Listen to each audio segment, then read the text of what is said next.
Hey, this is Jason, and I am here with another track walk. I help run the Sunday Night Skippy Racing League, and despite the name, we do in fact run a Formula V series. We have a very open and engaging Discord community, so if you enjoy racing the V or the Skip Barber and are looking for a friendly learning environment, you should join our Discord, and I will link to that in the description below. So for the Formula V, we run a recruitment race on Tuesday evenings, which is open to the public. We've been doing that for a good chunk of this season, and it's been a lot of fun.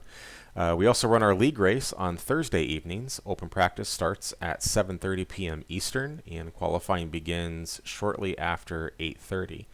We then run a 15-minute sprint race and then a 20-minute feature. This week, we are at Summit Point's Jefferson circuit.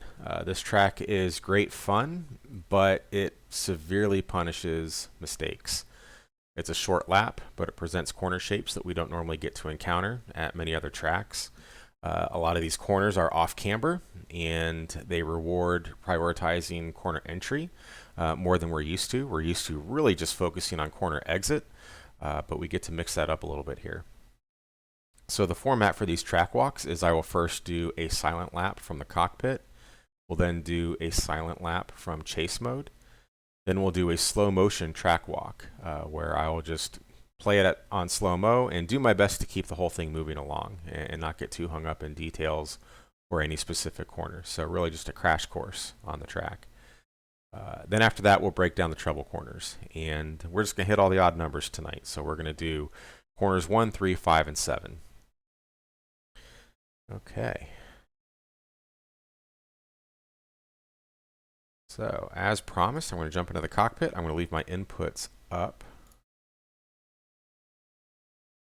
And here we go. This lap will be a 55-4 something or other.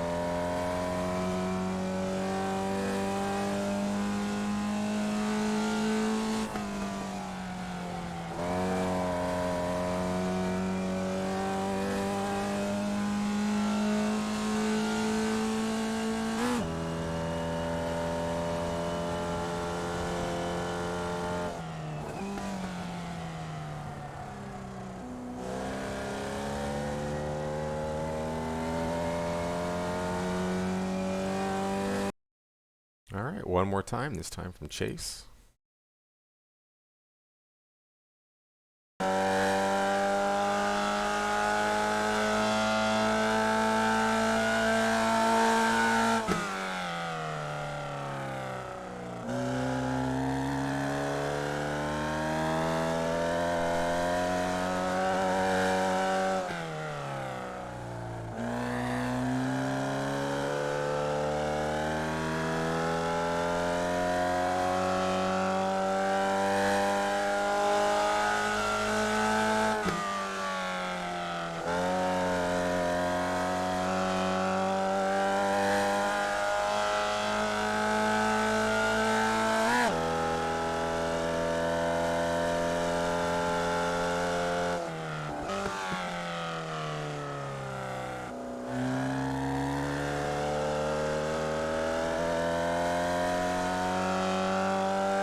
All right, so 55-495.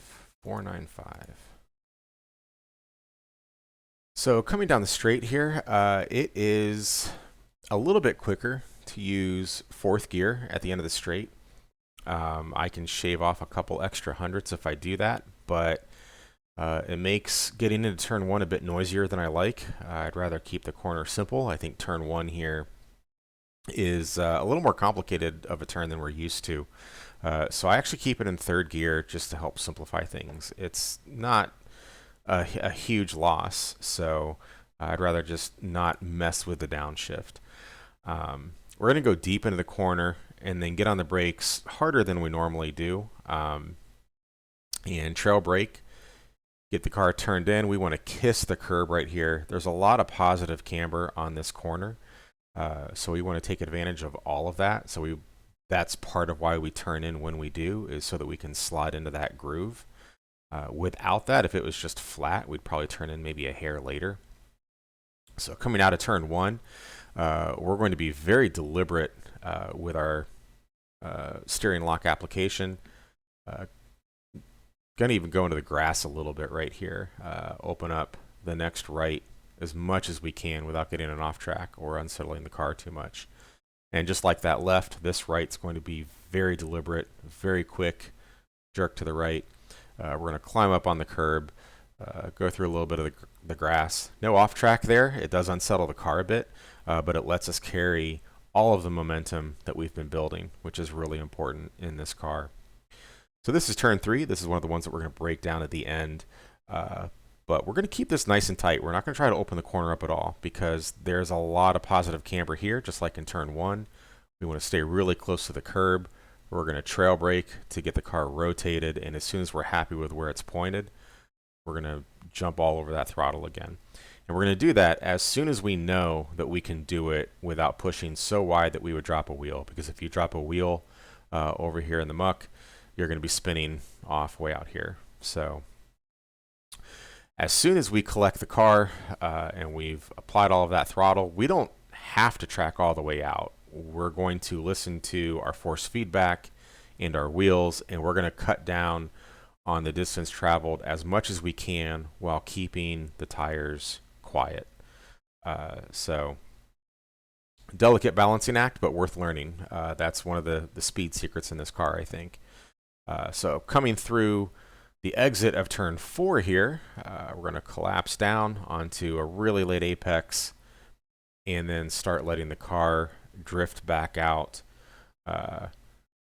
on the exit. This corner is going to be interesting when passes are made going into turn 3 in the event, say, somebody goes really wide on entry, which is not advisable in my opinion, but people will inevitably do it and leave the door wide open. So when you take advantage of that, you'll need to think about running a defensive line or using this straight to try to break the draft or at least minimize their draft benefit so that you can hold the position that you gained. So going into turn 5 here, we're going to open it up as much as we can. I'm going to let my wheel even tag the dirt just a hair there. It breaks the rear end a little bit loose on turn in. Gives us a nice rotation. Get into this corner. Again, we can see really good camber in here that we want to use a lot of. And then as soon as we're happy with where we're pointed, I hedge on the throttle a little bit. The car breaks loose. I had to search for grip a little bit.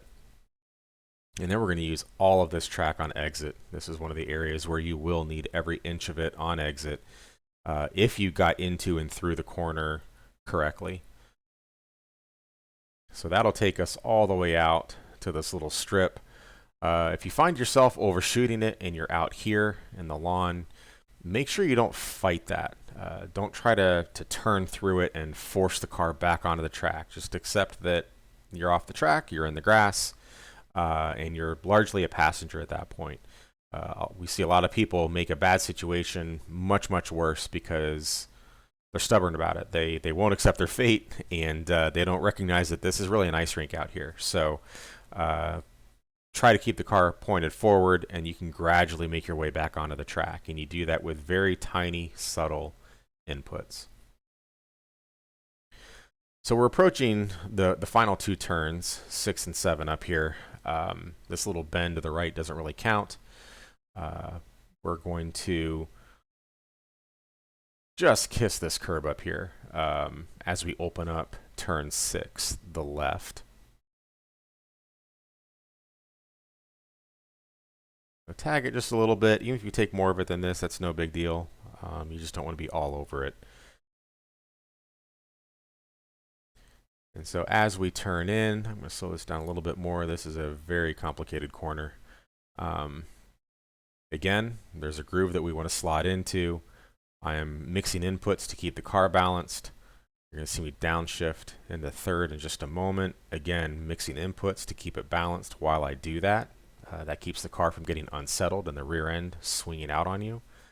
And then once things feel settled, we're going to come out of that positive camber groove that I mentioned, and we got to be careful that we're not trail braking too hard, or we'll just sail right through this and wash out. But I'm still trail braking a little bit. We're going to not push all the way out here, but most of it.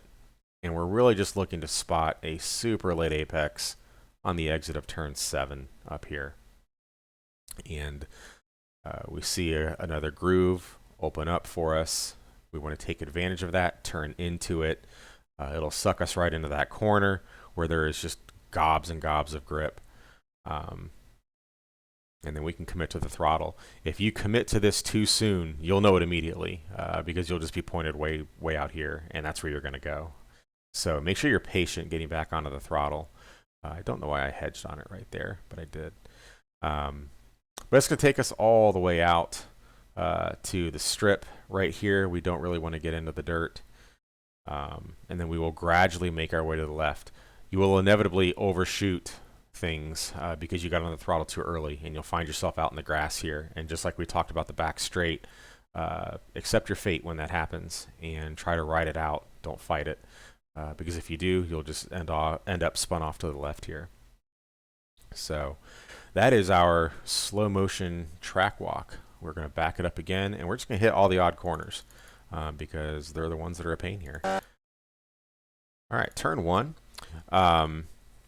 Like I said, I go fairly deep into the corner, deeper than I normally would, and I do probably a stiffer brake than I would normally apply.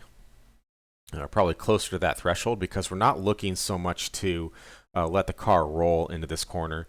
I'm going to trail brake, get it rotated, get inside that groove that we talked about. There's a lot of grip here. If you overshoot this even by half a car's width, it's going to be really problematic because if you crest where that camber starts, it's so hard saving it.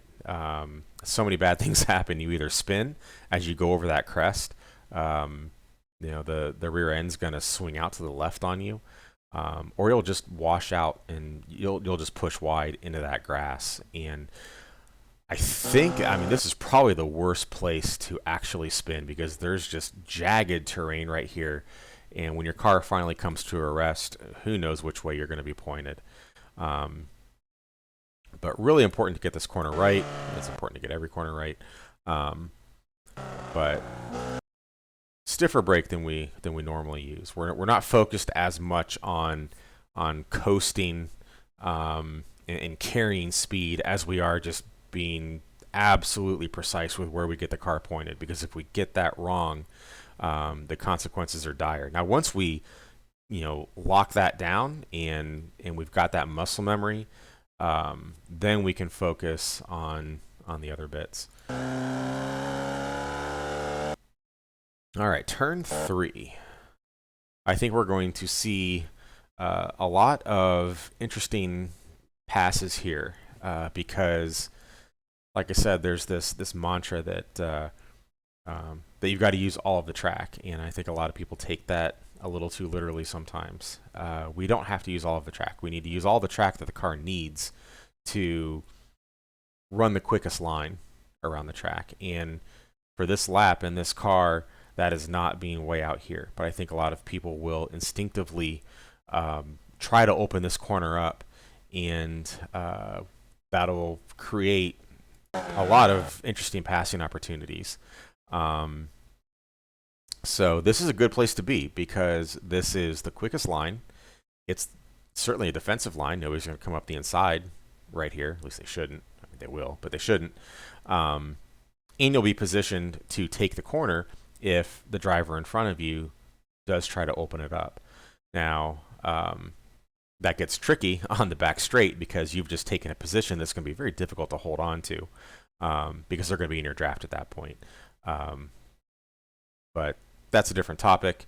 You got to think about trying to break the draft and how best to hold on to that position. But at least in the context of this corner, there's probably going to be a lot of easy positions to pick up. Whether or not you can hold on to it for the rest of the lap might be a different story, but there will be positions to be gained right here because people will be opening this corner up unnecessarily. So yeah, we're going to go deep into this corner just like we did one. This corner has a very similar feel to it as corner one does, I think. I rarely am applying this much brake in this car, but we're going deep into it. We're going uphill. We're going against a positive camber in a moment here, so we can get away with applying a lot of brake. So we can go deep into this corner, and we'll trail off of it just a little bit to help with rotation, keeping it nice and tight through here. You don't need to be right on the curb. It's probably not even advantageous to be right on the curb. This is like the tiniest double apex you've ever seen. So we're going to apex right here, get the car rotated, and like a mini apex right here.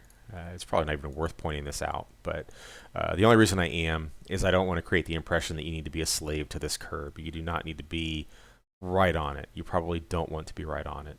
So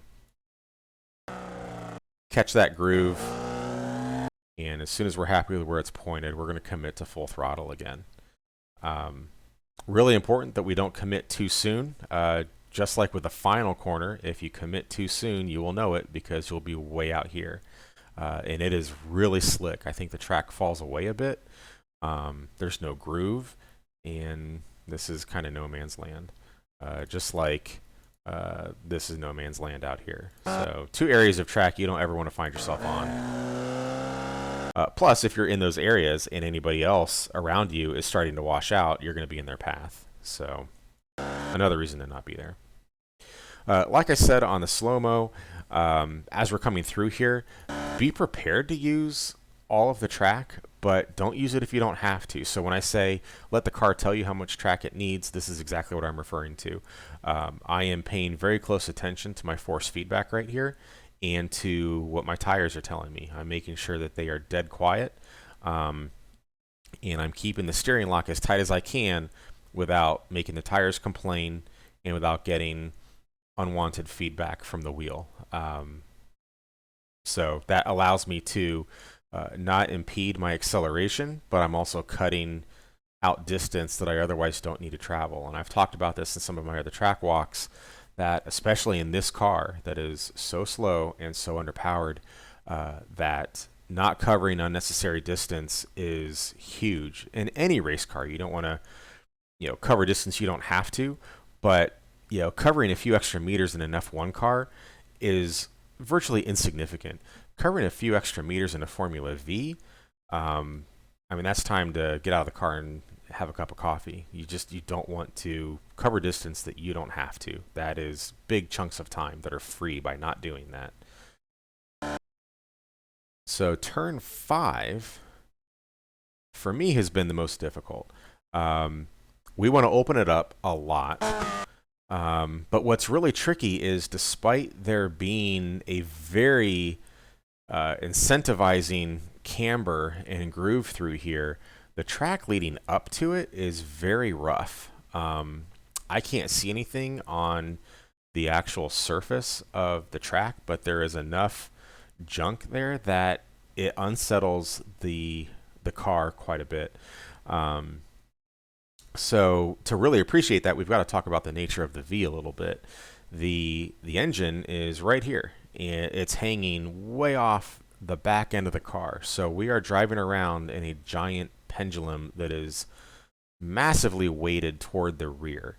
So anything that we're doing that unsettles the rear, that's why this car has a reputation for being so spin happy.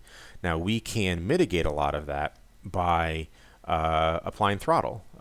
Throttle is a way to transfer weight over the rear of the car. Throttle isn't just there to make the car go fast. It's there to help with weight management, just like the brakes are. So we can apply some throttle and keep the car balanced and planted while we're going over this rough stuff. And so that's what I'm doing right here. This isn't me getting on the throttle too early and then realizing, hey, it's too early, I can't commit. That's actually not what's happening right now. What's happening right now is I'm applying that throttle to settle the car, because there's just something in this area of track that wants to help break the rear end loose and send us way out here.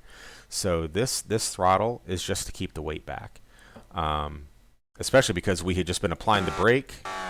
So our weight right now is loaded a bit forward. By doing this, we're sending it backward again.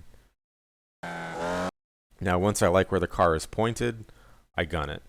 I hedge a little bit because the car is actually a bit loose. I carried a lot of speed through this corner. This is probably the quickest I've gone through turn 5 is on this lap. And it was probably a little bit too much. And we can see as I go through it, I'm loose and I'm searching for grip. When you see somebody doing that with the wheel, they're looking for that grip. They're trying to get the car to grip up. If I hop in the cockpit, we can see how it starts to slide a little bit. Like right there, it just skipped out. I was pretty bummed because I knew it was shaping up to be a good lap, and I didn't want to ruin it. But so yeah, learn how to manage the weight transfer of the car, and this whole track is a great place to learn that, but especially this corner.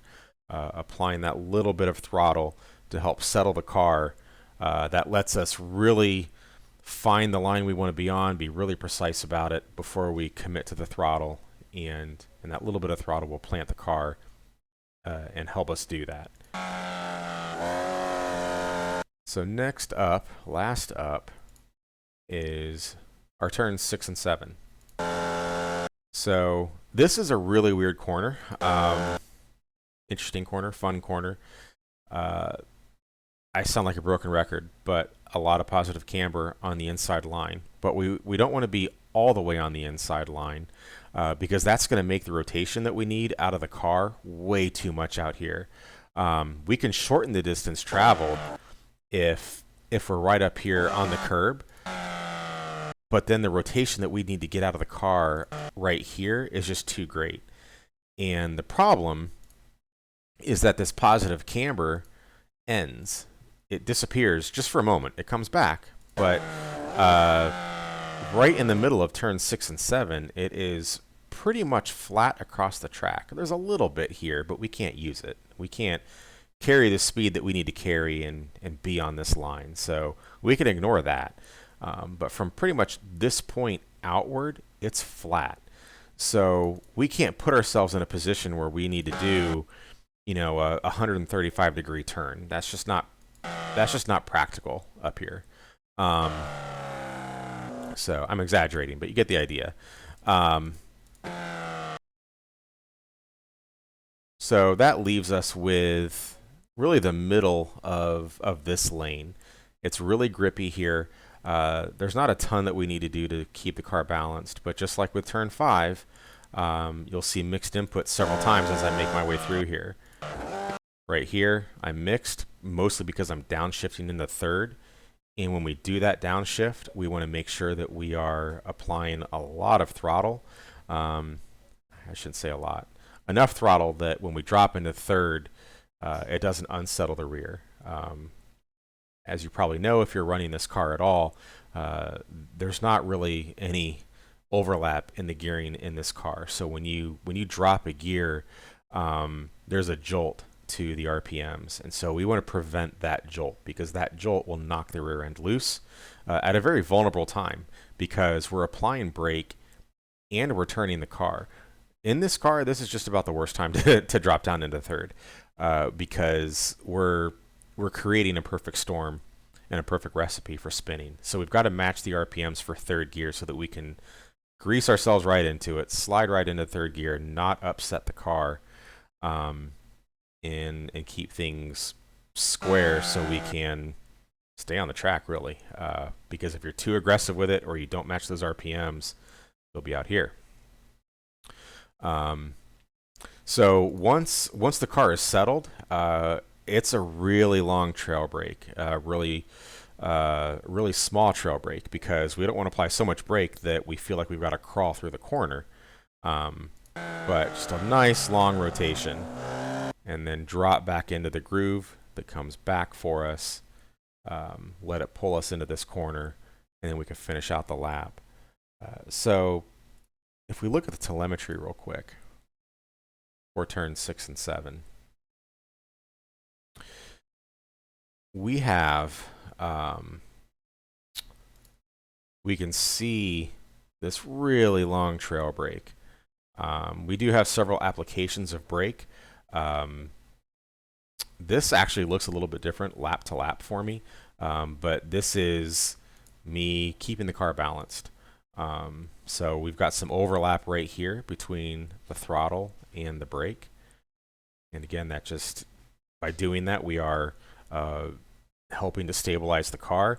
And to illustrate just how pronounced the benefit can be of overlapping these inputs, if you ever do spin the car, it doesn't work great here, but if you ever do spin the car, if you just jam both feet in, you know, as much throttle and brake as you can give it, the car will snap correct in an instant. So we can take advantage of that just to a much lesser degree in a lot of corners by mixing our inputs a little bit. So that's what I'm doing here. It's helping to stabilize the car when we're mixing or applying some steering lock, both right and to the left. We really need the car to be planted and stable for us, and this helps us do that. And then, like I said, a really long trail brake. I don't stop trail braking until there, which puts me halfway through this sweeping corner. If we jump over to turn 3, we'll see something similar. So there's our really tall brake. We're up to 80%, like I said earlier, using a lot of brake in some of these corners. We don't apply this much brake at a lot of tracks. But good, strong trail brake to rotate the car so that we can get it pointed early. And turn 1, see what that looks like. Yeah. Normally I'd like to see this a little more gradual. Don't like that big dip and then another application of brake, but you get the idea though. That's what really helps us get a lot of rotation out of the car. I think that's probably all that's really worth noting. Maybe let's see. Yeah, we can see, I was talking about going into the S's, that it was really important that we were deliberate with our steering in that first left and then the right. And we can see that in our steering lock. We're throwing the steering wheel all over the place, not being gentle at all in getting the car pointed where we need it to, going through these S's here. So hopefully reading this telemetry is beneficial. I know that I'm flying through it. I'm using it right now just to add context to what we discussed for corners 1, 3, 5, and 7. But we'll probably be worth doing a video later on just on how to read telemetry and make decisions based off of that. But that is all I have. I hope this was helpful. If you have any comments or suggestions, definitely let me know. And until the next one, take it easy.